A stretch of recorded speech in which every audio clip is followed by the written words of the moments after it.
Assalamualaikum warahmatullahi wabarakatuh. Shalom Om Swastiastu. Nama budaya, salam kebajikan. Dan salam sejahtera. Halo semuanya, perkenalkan nama saya Revika Putri Aziza dan teman saya. Halo, saya Naifa Trichandra.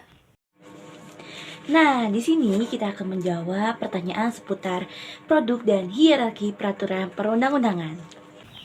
Langsung saja kita ke pertanyaan pertama, yaitu sebutkan macam-macam dan hierarki perundang-undangan yang ada di Indonesia. Berikut adalah jenis dan hierarki peraturan perundang-undangan yang berlaku di Indonesia. Terdiri atas yang pertama, UUD Negara Republik Indonesia tahun 1945. Yang kedua, Ketetapan Majelis Permusyawaratan Rakyat. Lalu yang ketiga, Undang-Undang atau Peraturan Pemerintah Pengganti UUD.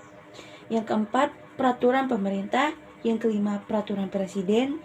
Yang keenam, Peraturan Daerah Provinsi. Yang ketujuh, Peraturan Daerah Kabupaten Kota.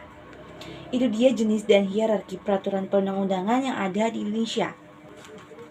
Selanjutnya, apa muatan dan siapa pihak yang memproduksi masing-masing perundang-undangan tersebut? Jenis-jenis peraturan perundang-undangan yaitu ada yang satu, Undang-Undang Dasar Negara Republik Indonesia tahun 1945, Undang-Undang RI tahun 1945. Wewenangnya menetapkan atau mengesahkannya ditetapkan oleh MPR yang berdiri dari anggota DPR RI, Dewan Perwakilan Rakyat, dan anggota DPD, Dewan Perwakilan Daerah. Materi muatan yang diatur yaitu meliputi jaminan hak asasi manusia bagi setiap warga negara, prinsip-prinsip dan dasar negara, tujuan bernegara, dan lain sebagainya. Yang kedua, ketetapan MPR ditetapkan oleh MPR.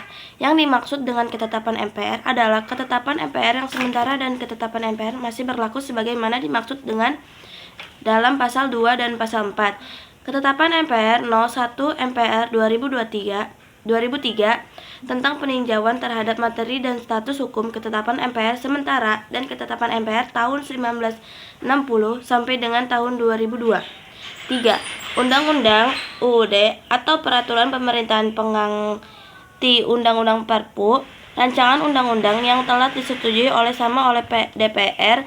Presiden disampaikan oleh pimpinan DPR kepada Presiden untuk dipisahkan menjadi UUD dalam waktu paling lama 7 hari sejak tanggal persetujuan bersama.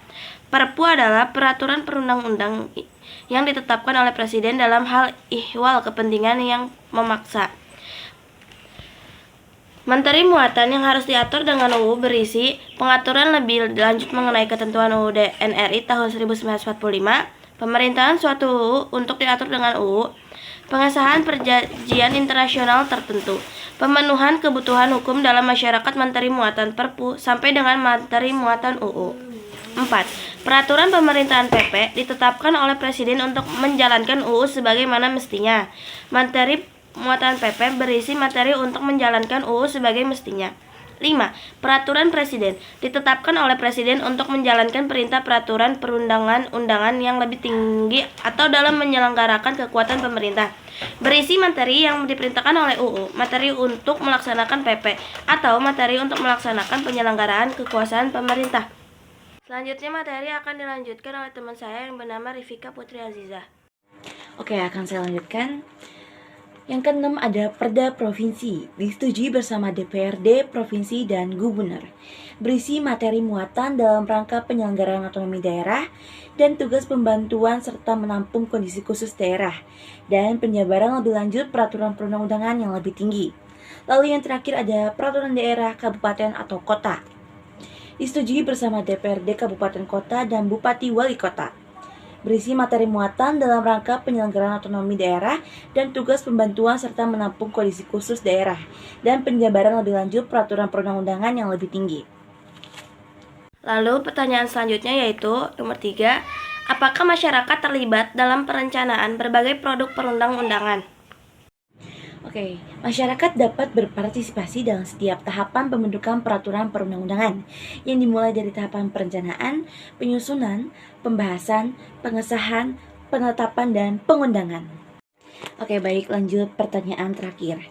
Bagaimana seharusnya sikap masyarakat setelah mengetahui berbagai jenis perundang-undangan? Seharusnya kita menghormati dan mematuhi hukum berarti mengaku dan menghargai eksistensi dan fungsi hukum sebagai alat pengukur kehidupan bermasyarakat.